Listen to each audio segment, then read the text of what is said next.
Vamos orar ao Senhor, vamos pedir mais uma vez a direção do nosso Deus, para que tudo que for feito aqui seja único e exclusivamente para honrar o nome do Senhor. Pai, obrigado, Senhor meu Deus, mais um dia de vida que o Senhor nos dá. Obrigado porque o Senhor é um Deus fiel, tem cuidado de cada um de nós. O Senhor ativamente tem participado das nossas aflições, das nossas dificuldades. Nós sabemos disso porque o Senhor é um Deus presente, é um Deus que nós podemos contar sempre. Então nos orienta, Senhor, por meio da Tua Palavra, a estarmos atentos à Tua voz, para fazer a Tua vontade. Nós temos recursos infinitos na Tua Palavra. Nosso problema maior é que muitas vezes nós ignoramos, Senhor, e nós precisamos ouvir Tua voz, porque nós queremos ser melhores, nós queremos andar nos Teus caminhos. Então nos ensina, Senhor, ministra aos nossos corações, e a Tua Palavra, que é poderosa e não volta vazia, não deixe que Satanás venha arrebatá-la dos nossos corações. Nós te agradecemos, pois confiamos no poder dessa palavra, e nós oramos a Ti em nome de Jesus, amém e amém. Muito bem, abra sua Bíblia lá em Lucas capítulo 3, Lucas capítulo 3.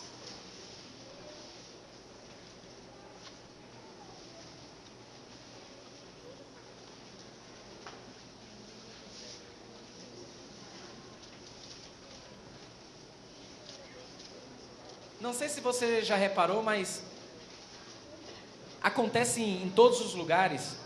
Algumas pessoas recebem a Jesus como Salvador, entregam suas vidas a Cristo, e parece que vai passando o tempo, elas ficam meio perdidas. Eu não sei se você mesmo já viveu isso, de entregar sua vida a Jesus, só que o tempo foi passando, e de repente você se viu meio que perdido, sem rumo, sem orientação, sem saber o que fazer. E agora? Aceitei a Jesus? O que é que eu vou fazer? O que é que eu preciso fazer?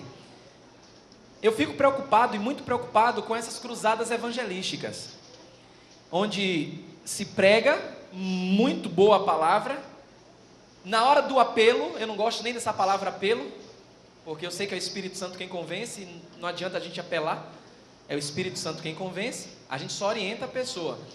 Mas nessas grandes cruzadas, na hora desse apelo, muitas pessoas levantam as mãos. Já perceberam isso? Muitas. Cruzada evangelística em tal local. Mais de 500 pessoas recebendo a Jesus como Salvador. Cruzada evangelística no interior do estado. Mais de 1,5 milhão de pessoas entregaram a vida a Jesus. Ótimo, glória a Deus. Mas o que fazer com essas pessoas? Como acompanhar essas pessoas? Como orientar essas pessoas nesses primeiros passos? Até porque, quando nós recebemos, quando nós entregamos nossas vidas a Jesus, estamos como bebês recém-nascidos. E todo bebê recém-nascido, ele precisa de acompanhamento. Mas quem vai estar preparado para acompanhar essas pessoas? Essas 500 mil, 1 milhão, 1,5 milhão de pessoas que recebem a Jesus como Salvador. Como orientar essas pessoas? Recebem a Jesus e ficam à toa? Lá em Lucas capítulo 3, e você já abriu a sua Bíblia em Lucas capítulo 3, a partir do versículo 10 até o versículo 14, Lucas 3, a partir do versículo 10 até o 14, diz assim a palavra do Senhor: Então as multidões interrogavam, dizendo: Que havemos, pois, de fazer? Respondeu-lhes: Quem tiver 2 túnicas, reparta com quem não tem, e quem tiver comida, faça o mesmo. Foram também publicanos para serem batizados, e perguntaram-lhe: Mestre, que havemos de fazer? Respondeu-lhes: Não cobreis mais do que o estipulado. Também soldados lhe perguntaram: E nós, o que faremos? E ele lhes disse: A ninguém maltrateis, não deis denúncia falsa, e contentai-vos com o vosso soldo. Quem era esse mestre aqui? Não era Jesus não, viu? Era João. Era João. Foi uma pegadinha só para ver como era que você estava. Era João. João estava pregando aqui, Estava pregando para as multidões, isso você vê no contexto anterior. Claro, eu peguei vocês de surpresa, é natural que isso aconteça. A gente fala mestre, vem logo Jesus na cabeça. Mas isso é só para orientar você a não ser muito precipitado. Se não sabe, não fale. Segura aí. O que é que acontece aqui? João estava pregando para a multidão. João vinha com um discurso de conversão para as pessoas. E ele não tinha papas na língua não. João jogava duro na sua pregação. Tanto que no versículo 7, diz assim, ó. Dizia ele, pois, às multidões que saíam para ser batizadas: raça de víboras, quem vos induziu a fugir da ira vindoura?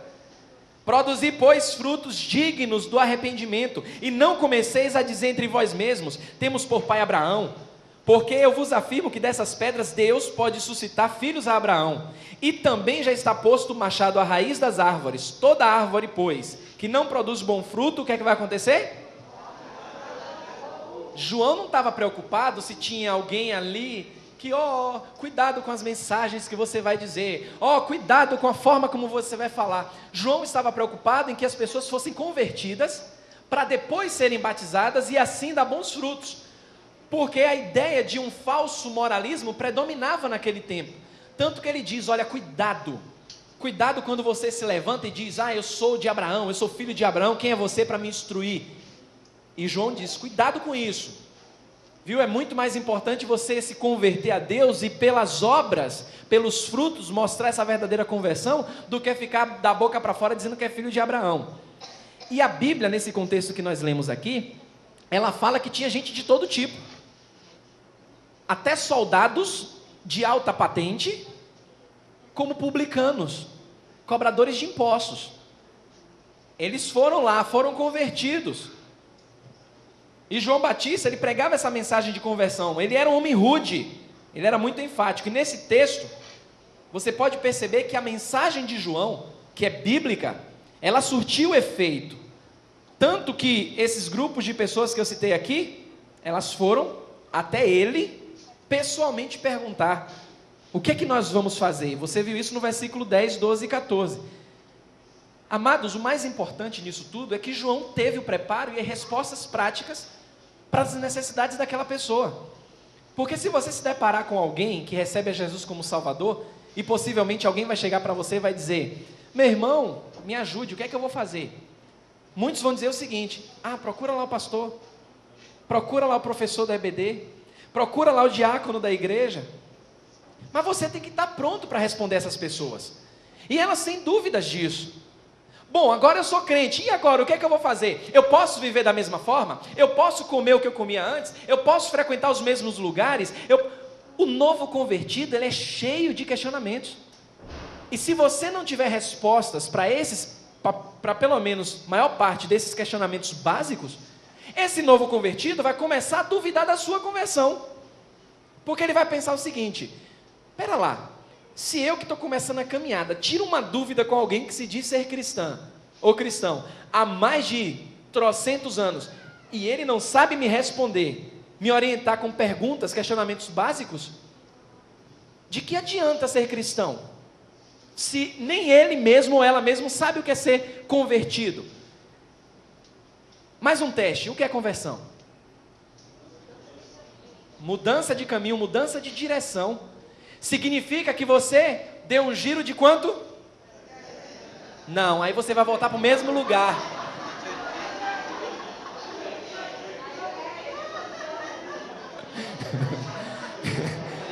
Eu também falava assim. A gente dá um giro de 360 graus, mais 360 você volta para o mesmo ponto. A metade de 360, 180, você vai mudar a direção. Você estava na direção, o que é que você vai fazer?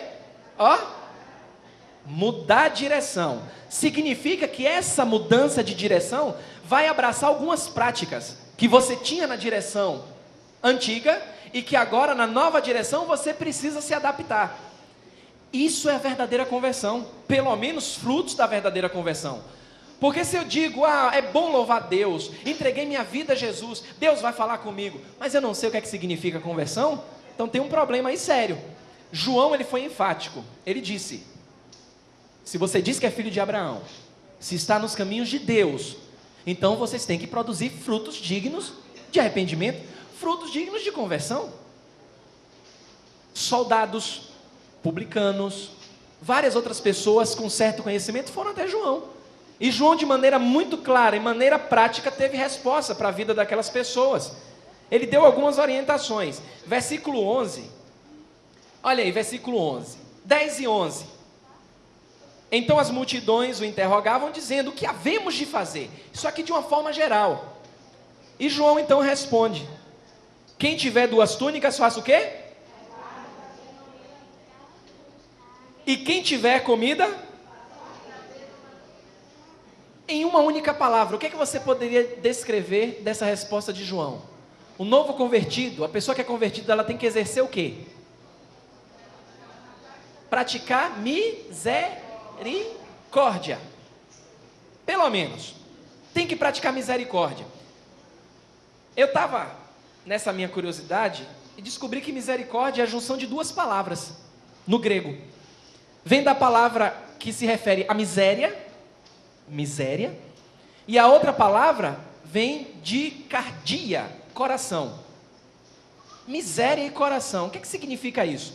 No nosso português, significa entender a dor do outro, mas a dor profunda, a dor do coração, a dor da alma. Quando eu me coloco na posição do outro, quando eu tomo a dor do outro, eu vou exercer misericórdia nos padrões bíblicos. Se eu não tomo a dor do outro, por mais que eu tenha um conhecimento bíblico, eu vou ser falso moralista. E sabe o que é que eu vou fazer quando o irmão que estiver passando fome e necessidade me procurar, ou procurar você, e você não entender o significado de misericórdia? Você vai bater no ombro dele e vai dizer: vá lá que Deus vai te ajudar, Deus te abençoe, Deus está cuidando de você, Deus tem um plano na sua vida. Isso é muito fácil, é muito simples, porque você não exerceu misericórdia, você não tomou a dor do outro. E hoje o que tem acontecido nas multidões ditas convertidas é a falta de misericórdia. Você vê a pessoa passando necessidade lá, você vê a pessoa carecendo de um conselho, necessidades físicas, precisando de uma roupa, e muitas vezes aquele que é convertido não faz nada. Aliás, só ora. Tem um problema sério. Misericórdia envolve muito mais que isso. Naquele tempo, só para você ter uma noção, porque a gente fala que havia pessoas, as pessoas se congregavam, pessoas iam para as sinagogas, adoravam a Deus, tinha as igrejas em formação, mas naquele tempo não tinha nenhuma instituição que levava um nome com um trabalho social muito bem definido. O papel era da igreja. A igreja tinha um papel social muito forte, muito forte. A igreja, ao longo dos anos, vem perdido esse trabalho social, essa ideia de trabalhar muito com o social. Algumas igrejas têm perdido isso, por conta dessa interpretação da palavra misericórdia. O que é misericórdia? Eu me contento só em estar no culto, recebendo a palavra, glória a Deus, aleluia. Vou para minha casa e está tudo fechado. Não. João está dizendo para as multidões, a multidão perguntou: ótimo, João, eu quero ser batizado. O que é que eu preciso fazer agora? E João diz: exerça misericórdia. A pergunta é: você como crente tem exercido misericórdia? Tem agido com misericórdia? Sabe por quê, amados? Quando Jesus voltar para buscar a sua igreja, os verdadeiros convertidos, Ele não vai buscar você porque você tem uma voz bonita, porque você toca muito bem o instrumento, porque você serve na igreja de uma forma que tem uma posição de destaque. Não. Deus vai buscar você principalmente, claro, a salvação que é dele, Ele dá a você, Ele te salva. Mas quando Ele te salva, você tem que exercer misericórdia. Tanto que lá em Mateus capítulo 25, fique com o dedo em Lucas e volte para Mateus capítulo 25. Mateus 25, versículo 35. Olha o que ele vai dizer. Mateus capítulo 25, versículo 35. Leia aí.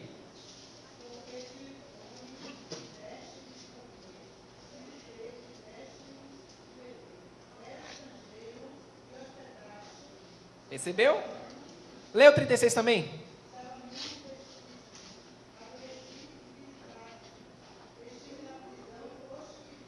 Pronto, por isso que quando João estava pregando, ele sabia muito bem disso aqui. A conversão verdadeira envolve esse aspecto de misericórdia. Tanto que isso foi abrangente, foi para toda a multidão. O pessoal perguntou, o que é que nós vamos fazer? Nós queremos ser batizados, João. E agora, o que é que vamos fazer?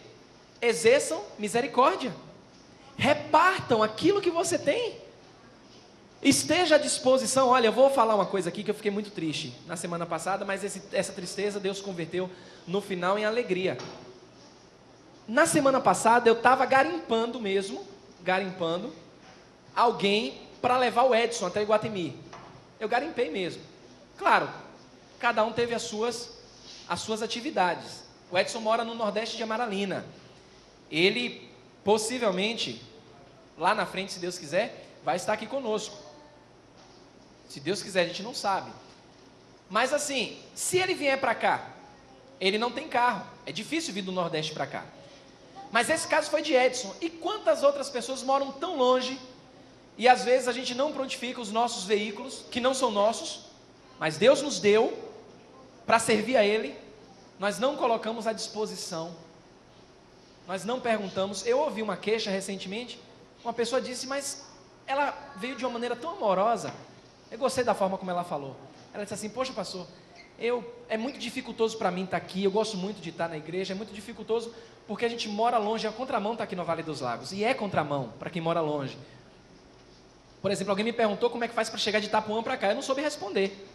Não sei responder como é que faz para chegar de Itapuã para cá, mas sei que tem gente de Itapuã aqui, muitas pessoas de Itapuã para cá. E aí a pessoa diz assim, ó, é porque é difícil, até na hora de ir embora mesmo, eu sei que a igreja começa às 18 horas, visando as pessoas que moram longe, mas às vezes eu estou lá no ponto, eu não sei, às vezes passa carro, uma vez eu vi mesmo, o carro só tinha um motorista e a outra pessoa do lado, o carro vazio, eu vi, e assim, deu um tchau pra gente, nem perguntou se a gente poderia ficar lá em cima. Então pastor, isso às vezes é um pouco chato. Eu falei, não minha irmã, isso é muito chato, é muito chato. A gente tem que exercer misericórdia, se colocar no lugar do outro. Talvez você mora aqui perto, eu estou à disposição. Eu falei para Edson, eu estou à disposição. De você não encontrar, eu vou te levar, Edson. Não se preocupe não. Mas vamos ver se vai aparecer alguém. Apareceu, glória a Deus. Apareceu. Alguém que foi levar Edson. Ontem a gente conversou na sociedade de homens. Os homens já se mobilizaram. Não, vamos fazer uma escala.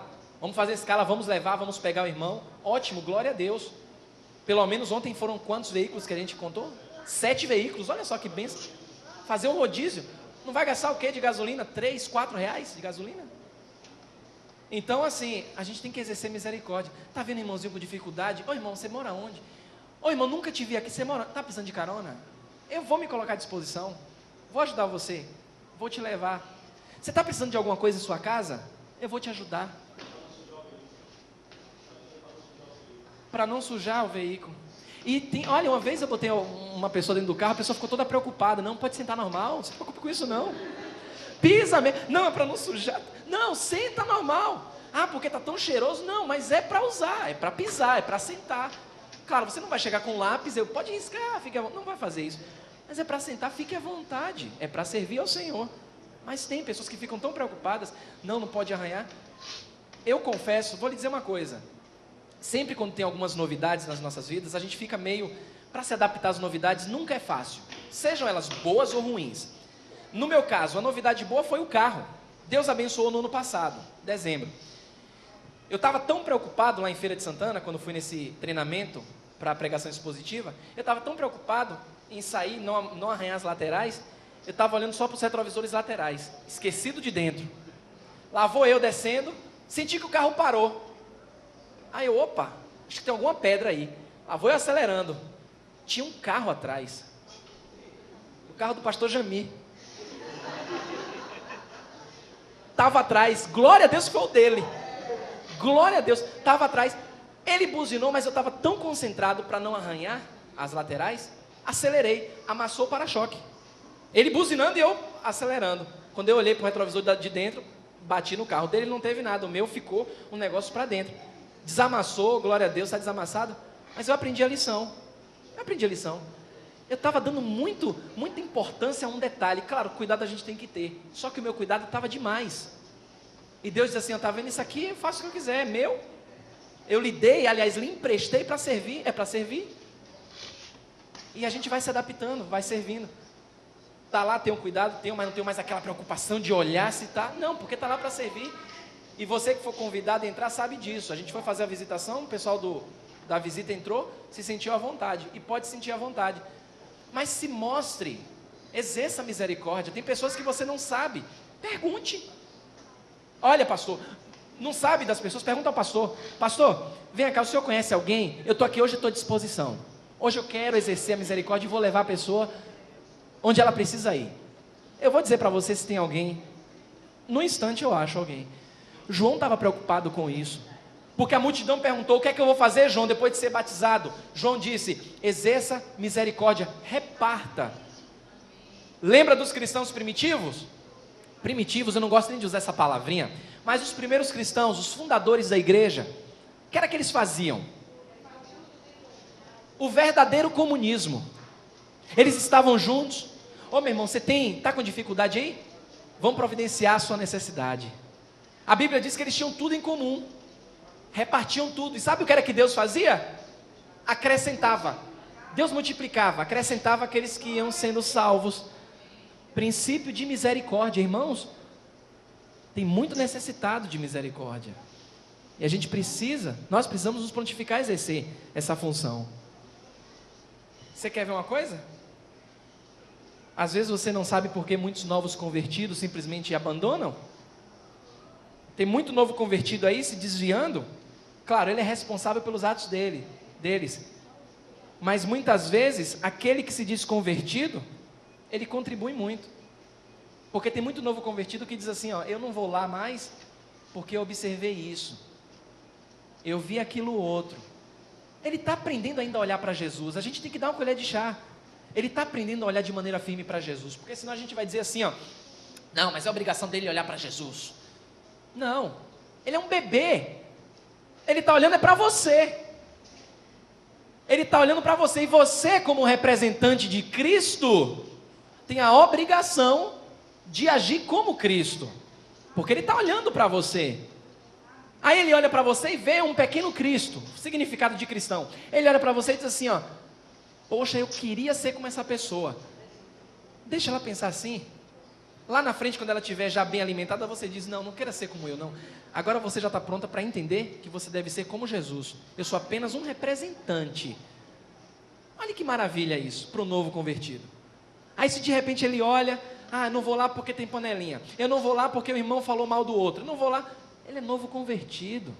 Ele precisa de muita, mas muita misericórdia. E nós que dizemos ser convertidos, nós temos um papel muito importante nisso. Você tem um papel muito importante nisso. Você tem exercido misericórdia? Glória a Deus. Se não, procure mostrar às pessoas a misericórdia que Deus fez na sua vida, exerça essa misericórdia.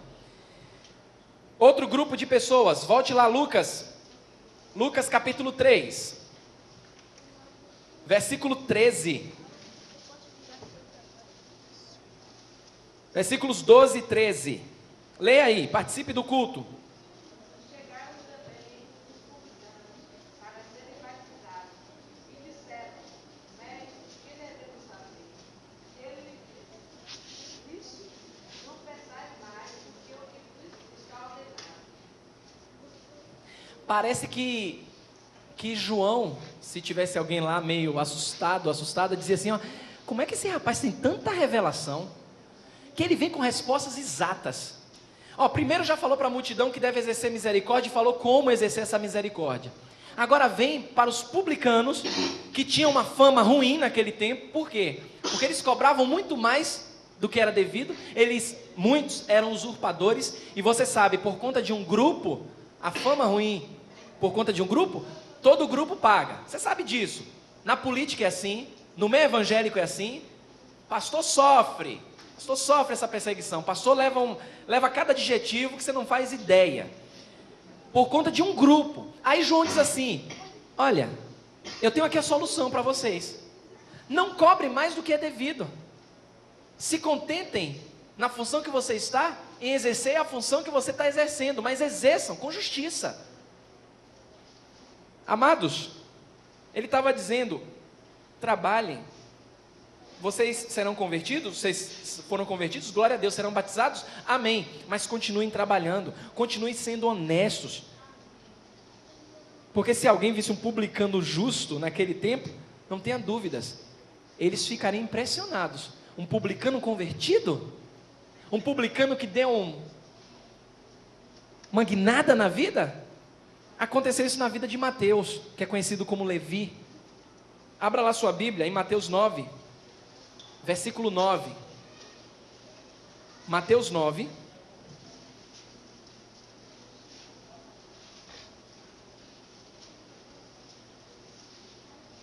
Por isso que a gente deve sempre ouvir a palavra de Deus, cumprir a palavra do Senhor e nos surpreender com coisas boas. Aqui está um publicano convertido.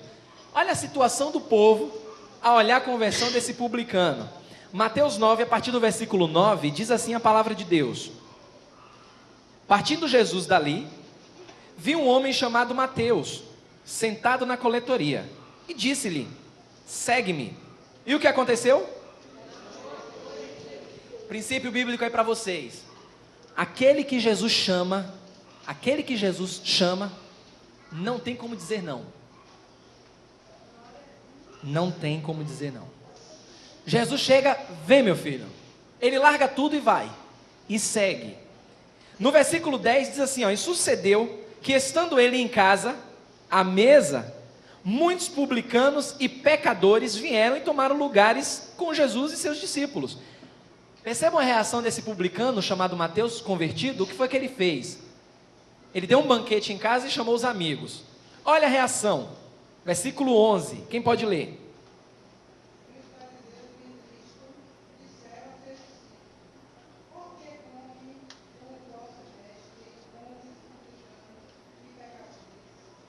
Olha a resposta de Jesus, versículo 12.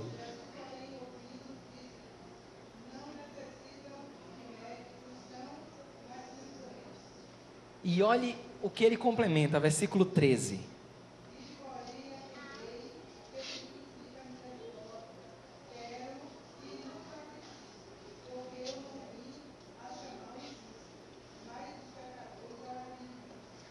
Pronto, temos aí um publicano agora convertido, dando um banquete para os amigos dele, e olha a reação dos amigos. Espera lá, não, isso não entra na minha cabeça. Um publicano agora convertido e o mestre Jesus sentado com eles, não entra na minha cabeça, não vai entrar nunca. Por quê? Porque os publicanos tinham essa fama. E João diz o seguinte: agora vocês são convertidos, trabalhem, continuem trabalhando, continuem no seu serviço, mas sejam honestos, exerçam a honestidade. Amados, muitas pessoas se dizem convertidas e elas trazem esses padrões para a sua conversão e continuam fazendo coisas erradas. É aquele famoso jeitinho brasileiro. Um grande empresário se converte, mas as falcatruas que dão lucros à sua empresa, ele continua mantendo na empresa. Eu conheci pessoas assim. Que eu disse para a pessoa, mas você é crente, não pode fazer isso. Não, mas isso não tem nada não. Não tem nada não o quê? Tem sim. Não é porque a nossa política é assim, que é isso? Não deve ser mais assim. Ah, então está dizendo que se a gente mudar a política vai quebrar. Que quebre em nome de Jesus, do que se fortaleça em nome de Satanás? João não aliviava não.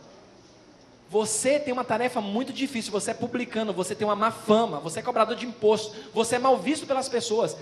Não desista, exerça o seu trabalho com honestidade, abandone os velhos hábitos. Não adianta dizer agora eu sou convertido e trazer práticas da velha natureza para a vida de convertido. Não, pastor, porque a Bíblia não diz nada sobre se embriagar. Então eu tomo minha cervejinha, nem pergunta nada, já vem dizendo o que vai fazer. Eu simplesmente, não está me perguntando nada. Mas e aí, pastor, eu sei que pode ou não pode? Meu amigo, eu não aconselho. A Bíblia diz, é verdade. não vos embriagueis. Mas eu aconselho você a não colocar uma gota de álcool na boca. Ah, mas é só a minha cervejinha, dia de domingo, o meu cigarrinho de final de semana. Aí depois está nas minhas festinhas, para espairecer um pouco. Está na minha droguinha, ali que eu não abro mão, no meu comprimido para dormir, porque já, sabe, né, já tem uma empatia com aquele comprimido. Trazendo velhos hábitos desonestos para a nova natureza. Jesus nos ensina a ser justos, principalmente nas conversas. Abra em Mateus capítulo 5, versículo 37. Mateus 5, 37. Leia aí.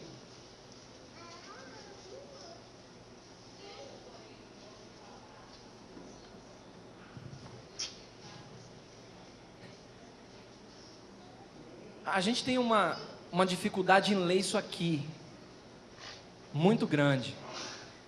Seja, porém, a tua palavra, 2 pontos. Sim, sim. Não, não. Não é sim, sim, não, não. O seu sim tem que ser sim. O seu não, não. Aí as pessoas com medo de ofenderem, dizem assim, ó, não, conte comigo. Aí não calcula, chega lá na frente, mau testemunho. Porque ficou com medo.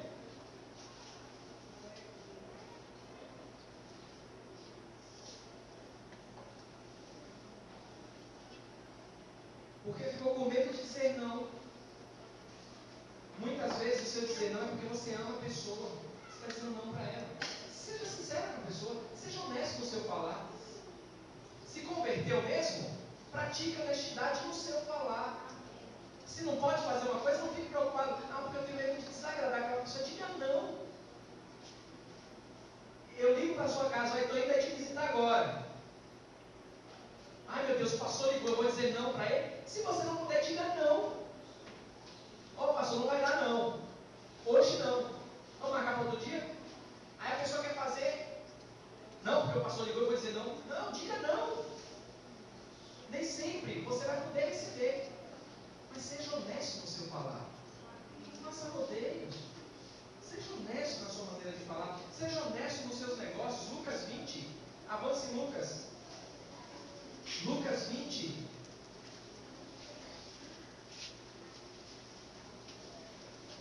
Versículo 25. Seja honesto nos seus negócios. Nas suas transações, na sua administração financeira. Seja honesto. Olha aí, Lucas 20, 25. Leia aí.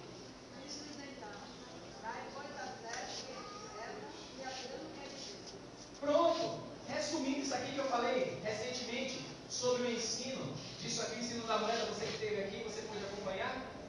Nós somos tão fiéis às coisas do mundo que nós tiramos logo a parte de eu tenho que pagar esse imposto, eu tenho que pagar IPTU, IPVA e não sei o que, senão eu vou tomar. Mas você não lembra que tem a parte de Deus, não que Deus precise. Deus não precisa de nada.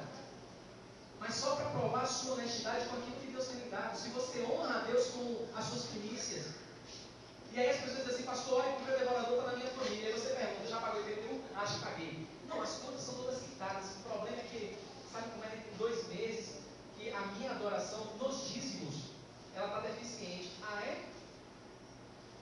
E aí você não sabe porque sua vida está de mal a pior nessa área.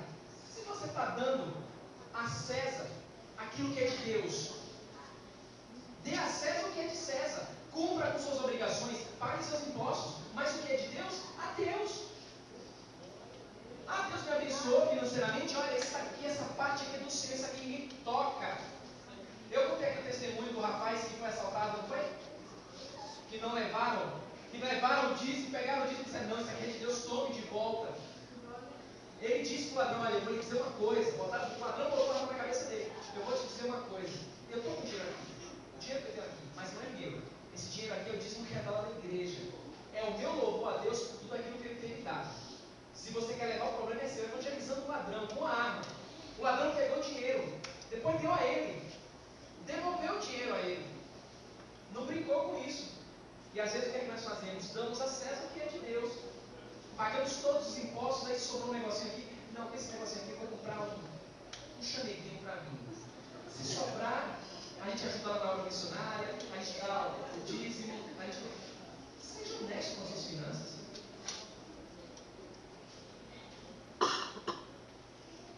Volte lá para Lucas 3. Lucas 3.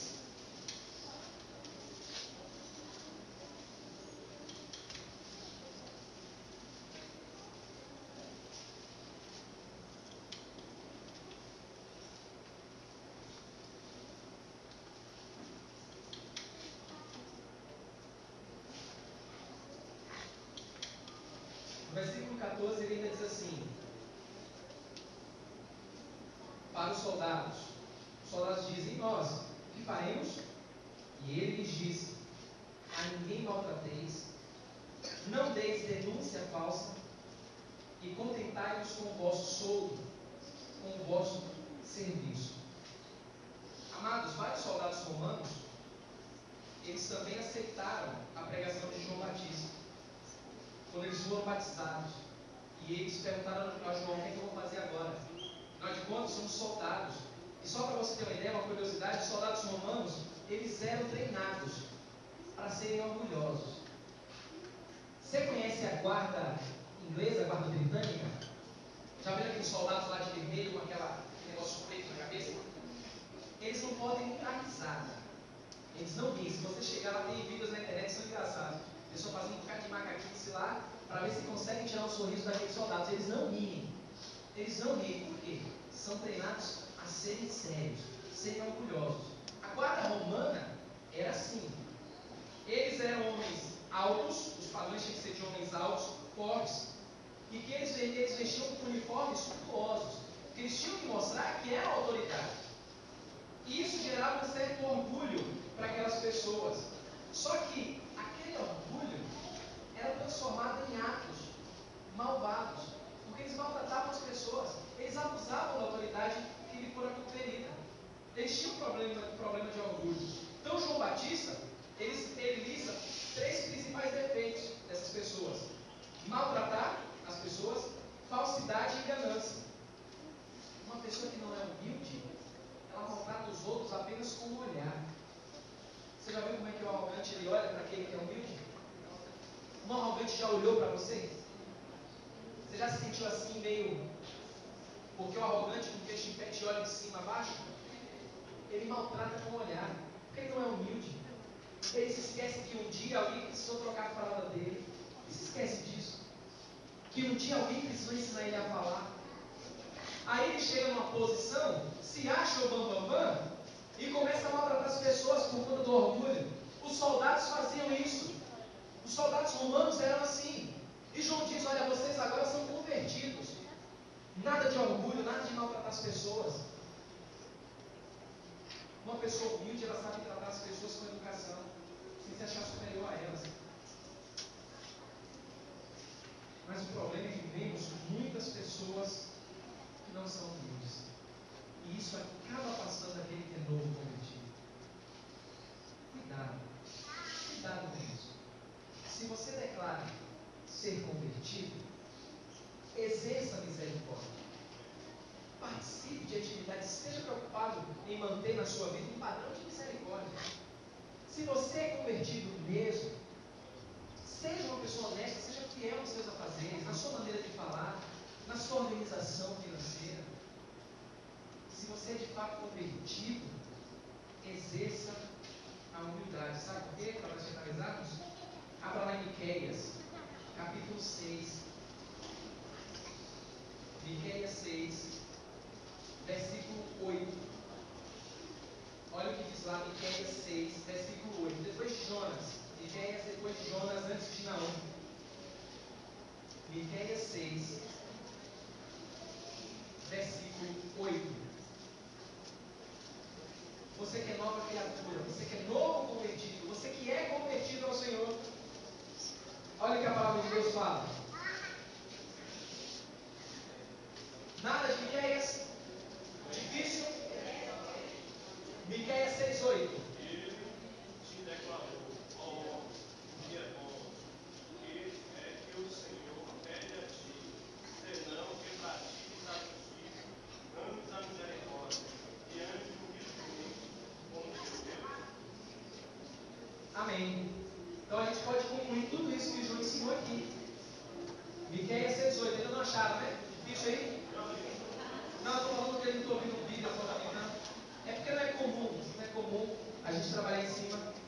profetas menores. Mas está lá, Miqueias 6,8: Ele te declarou, ó homem, o que é bom. E que é que o Senhor pede de ti, senão que pratiques o quê? Justiça. Faças o quê? Ames a misericórdia. E antes de que forma? Foi justamente o resumo que João Batista levou para aquelas pessoas. E é justamente o que Deus quer falar no seu coração nessa manhã. Se é convertido, ande nesse padrão. Ande nesse padrão em nome de Jesus. Você só tem a ganhar, porque você vai estar levando o bom nome do Senhor e você não será confundido. Pai, louvado seja o teu maravilhoso nome, Senhor. Obrigado por essa refeição maravilhosa na tua palavra, Senhor. Obrigado porque nós nos fortalecemos a cada dia, quando a tua palavra, Senhor, ela entra de forma tão simples no nosso coração. Senhor, é verdade, são palavras simples, nós é que complicamos o mundo. Porque nós somos rebeldes, Senhor. Nós somos merecedores de toda a correção do Senhor. Nos corrige, Pai. Corrige a todos que o Senhor tem por filhos, Senhor. Porque o Senhor nos chamou para darmos um bom testemunho. E se de fato professamos que somos convertidos ao Senhor Jesus, nós temos que andar como tais, Senhor. E a tua palavra nos ensina de maneira prática. Ó Senhor, tem misericórdia de nós, para que venhamos, Senhor, a cada dia conhecer mais ao Senhor e fazer a tua vontade. Nós oramos em teu precioso nome, em nome de Jesus.